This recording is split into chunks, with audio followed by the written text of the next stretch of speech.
नहीं चलना चाहिए यार। बात सामने सामने करो उस संपत्ति से। वो फरीदी जमीन पर बनवाया था, आज तक क्या कर रहे थे?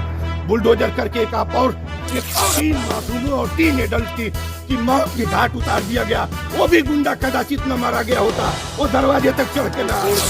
आज प्रधान से लेकर प्रधानमंत्री तक गुंडा, क्रिमिनल, बलात्कारी तीन लोग हैं। एक आध को गिनती को छोड़ के सभी वही हैं जब वो जगे हुए हैं। ये यदि वहाँ पहुँच के कोशिश हो रही है, वहाँ ब्राह्मण और यादव करने की कोशिश हो रही है। यदि ब्राह्मण यादव हुआ तो मैं उसी फतेहपुर गांव में चलकर सत्याग्रह करूंगा और इस नफरत को मिटा दूंगा। और बुलडोजर का आपके हमारे फंड का पैसा है, उस पैसे को आप उस घर को आप बुलडोज क्यों कर रहे हैं? आप उस घर को विद्यालय में बदल दीजिए, आप चिकित्सालय बना दीजिए, वृद्धालय बना दीजिए। मैं यहाँ ये बात संदेश देने आया हूँ। मैं यहाँ सुभाष चौक पर मेरी नोटिस गई है कि मुझे 11 बजे बैठना था, लेकिन मीडिया के लोगों ने कहा कि यहाँ आइए, हम बाइट दीजिए। आप क्या? मैं यहाँ बताने आया हूँ कि राजस्व परिषद की चूक से मुख्यमंत्री को ज्ञापन में लिखा हूँ कि 2 विभागों के छोटी छोटी की भूल से आज 3 मासूमों और 3 एडल्ट की मौत की घाट उतार दिया गया। वो भी गुंडा कदाचित न मारा गया होता, वो दरवाजे तक चढ़ के ना आता होता। बुलडोजर की कार्रवाई तो असंवैधानिक और सरकार की गुंडाई की बुलडोजर कभी नहीं चलना चाहिए यार। बात सामने सामने करो उस संपत्ति से। वो फरीदी जमीन पर बनवाया था, आज तक क्या कर रहे थे? बुलडोजर करके एक और अपराध का जन्म दे रहे हैं। उसके घर के लोग, उसके रिश्तेदार के लोग एक प्रतिक्रिया में और काम करेंगे। क्या आप कर रहे हैं? बुलडोजर बिल्कुल मैं चल के एसडीएम साहब से कहूंगा कि क्या करा रहे हैं। अब तो जो हत्या हो गई, आगे देखिए कोई हत्या ना होने पाए। और ये तय करिए, मैं लिखा हूं कि एक शख्स की हत्या 5 मर्डर से बदला। जमीन की लड़ाई जाति पर आई। यूपी में कानून व्यवस्था को सीधा चैलेंज योगी राज में होगा अपराधियों का। मैं बात करने वाला हूं देवरिया हत्याकांड पे। देवरिया जहां पे पूरा देश गांधी जयंती मना रहा था और वहां सुबह एक ऐसी वारदात देखने को मिली। एक जमीनी टुकड़ों को लेकर के 2 परिवारों में खूनी संघर्ष देखने को मिलता है। इस खूनी संघर्ष में एक यादव परिवार के मुखिया और एक दुबे परिवार के 5 दुबे परिवार के सदस्यों की हत्या होती है। इस पूरे मामले पे बातचीत करेंगे पूर्वांचल के गांधी संपूर्णानंद मल जी से, जो दिल्ली यूनिवर्सिटी से पीएचडी धारक हैं। उनका क्या विचार है इस मामला को लेकर के, क्योंकि इस पूरे मामले को लेकर के ये बड़े ही एक्टिव नज़र आ रहे हैं। दोनों परिवार को न्याय दिलाने की मांग कर रहे हैं, जबकि यादव परिवार पे बुलडोजर भी चलने वाला है। क्या ये बुलडोजर चलना सही है? उस विशेष घटना को लेकर के आज हम इनसे बातचीत करेंगे। सर, इस घटना को आप कैसे देख रहे हैं? पहले तो आपको वेलकम, आपके चैनल को। आप वहाँ थे भी और बहुत तकलीफ़ है मुझे। और मैं बुलडोजर की ही बात समापन कर दूं कि मैं 4 तारीख को गया था, परसों। बुलडोजर वहाँ लगा हुआ था। मीडिया मैन और पुलिस वाले सबकी निगाहें बुलडोजर की तरफ थी जी। किसी ने बोला कि 4 बजे मूविंग होगी, बुलडोजर की एक्टिविटी ऑन होगी, और मुझे 2 बजे देवरिया में प्रेस वार्ता करना था सुभाष चौक पर जी।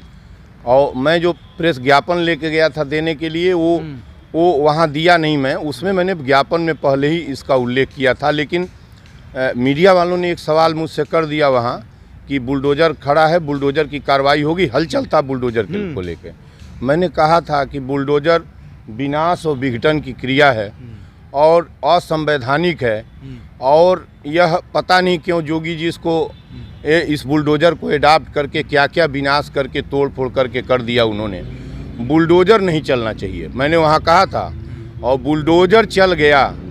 बुलडोजर चल गया, अभी फिर कह रहा हूँ, और बुलडोजर नहीं चलेगा। सत्ता ने कहिए या मुख्यमंत्री जी ने कहिए, कहाँ कन्वे हुआ, कैसे हुआ, मेरा ज्ञापन गया, बुलडोजर नहीं चला है। बुलडोजर यद्यपि है, चाहे जो भी करते हो, बुलडोजर चलने का।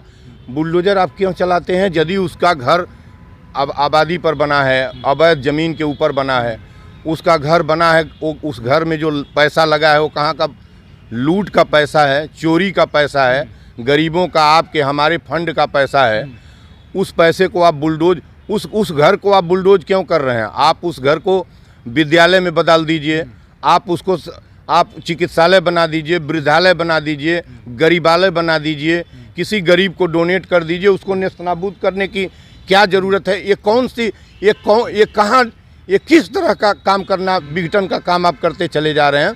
और यह असंवैधानिक है। संविधान में इस तरह के बुलडोजर द्वारा पनिशमेंट देने का कोई उल्लेख नहीं है।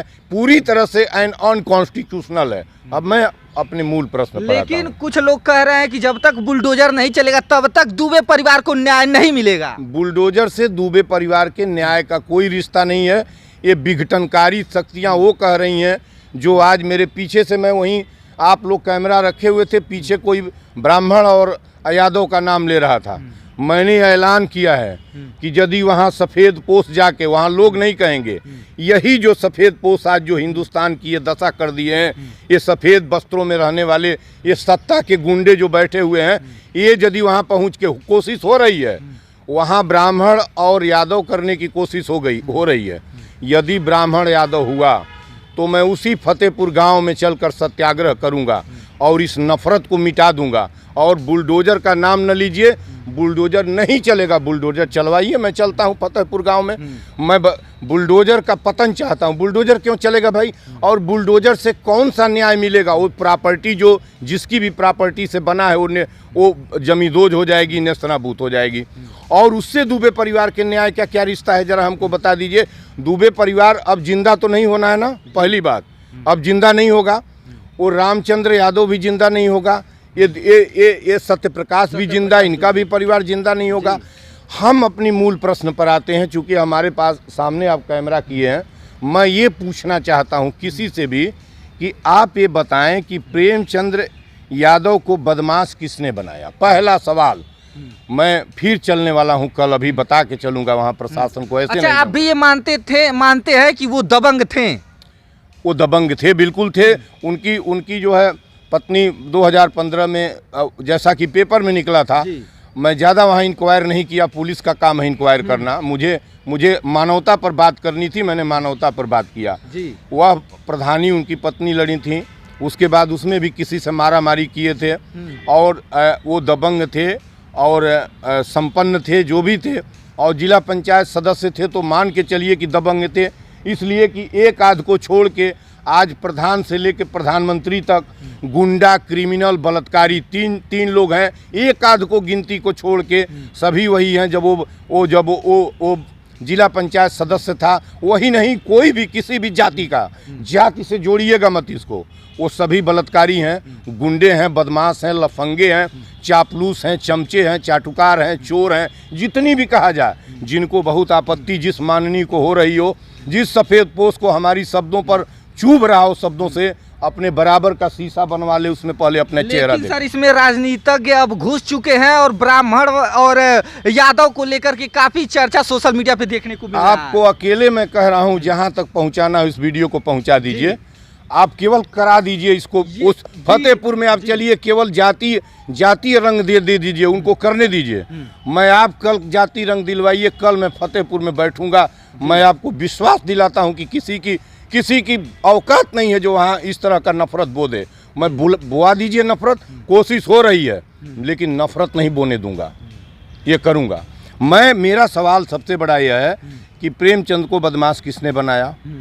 एक सवाल है जी। मैं कह रहा हूं कि पूरी क्रिमिनलाइज्ड पॉलिटिकल सिस्टम, इन बातों पर गौर करिए। क्रिमिनलाइज्ड पॉलिटिकल सिस्टम, आपराधिक जो राजनीतिक पूरी प्रणाली है, ये जो है, यह इसकी देन है। दूसरी बात कि जो प्रेमचंद्र की हत्या किसने की, जो पेपर वालों ने निकला था, एक व्यक्ति जो कृष्णकाय शरीर है, अपने दरवाजे के कियारी में बैठ के मोथा और खस पात निकाल रहा है, 56 साल का आदमी, उसकी पत्नी 48 साल की, 16 साल 12 साल ऐसे बेटी और एक बेटा।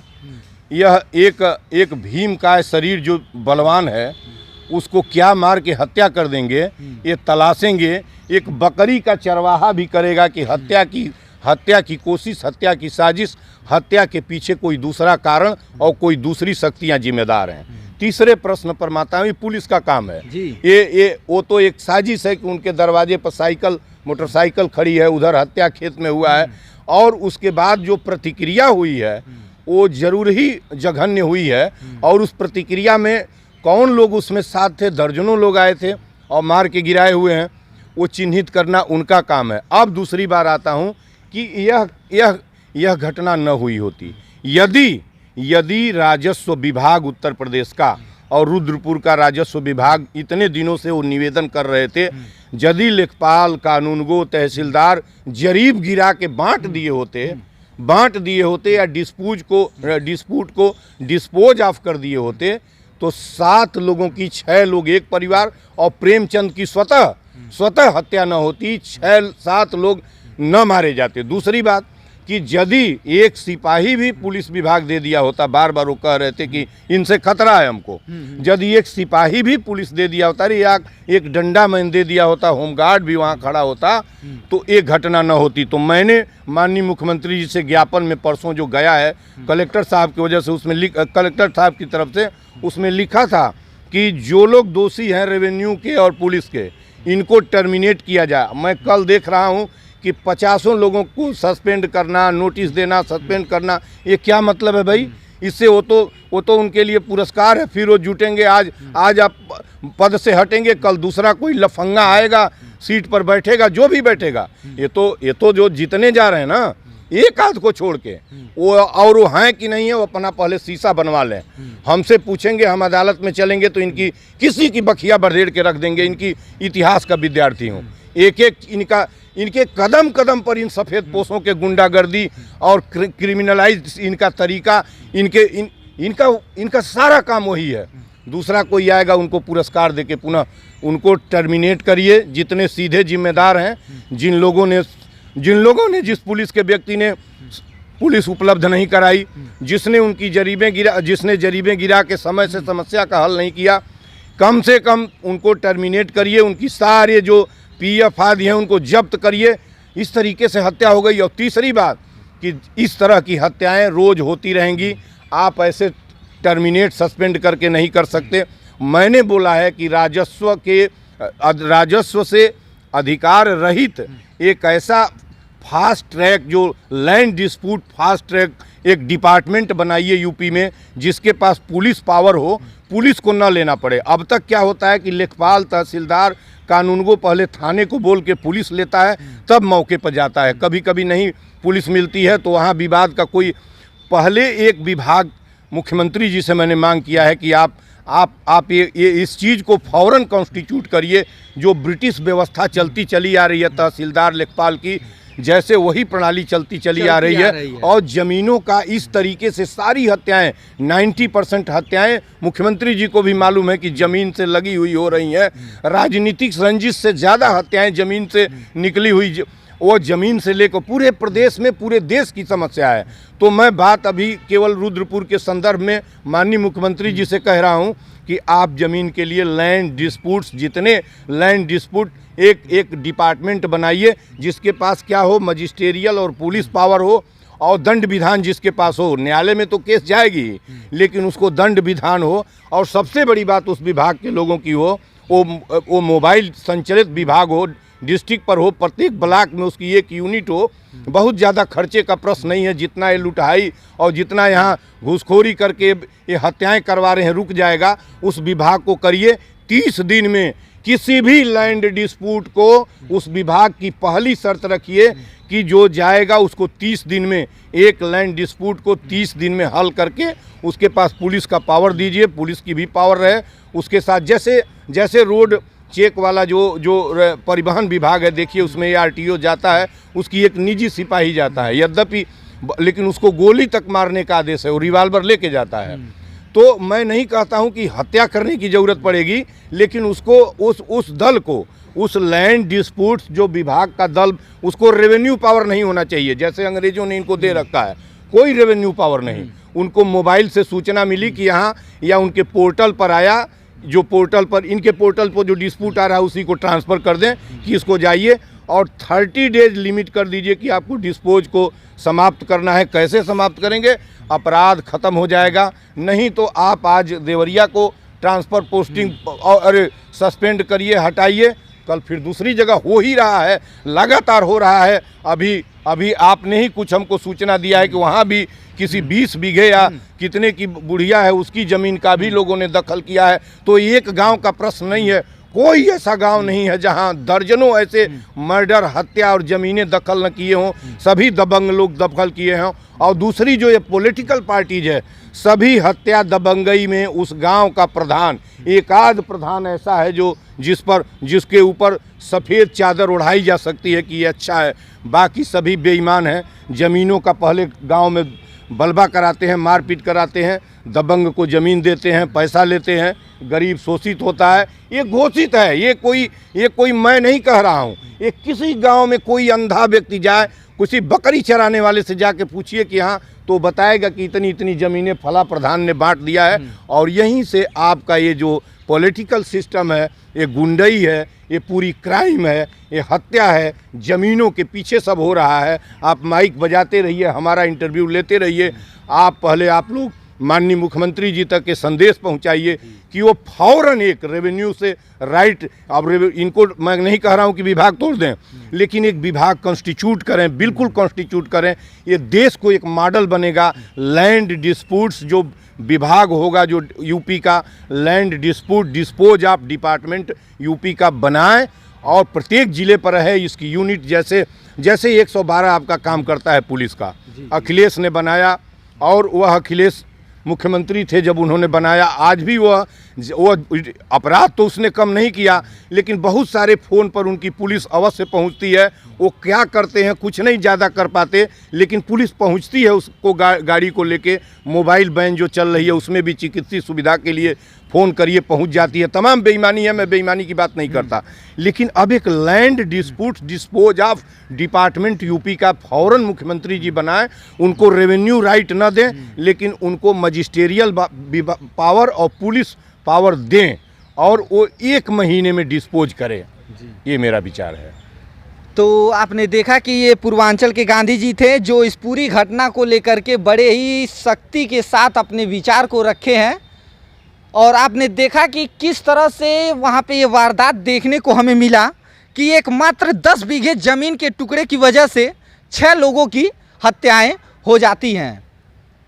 इस ज़मीन के टुकड़े को लेकर के ही नहीं, मैं बताना चाहूँगा कि प्रदेश में तमाम ऐसे ज़मीन के टुकड़े हैं जिसकी वजह से इस प्रकार की हत्याएं देखने को मिलती हैं।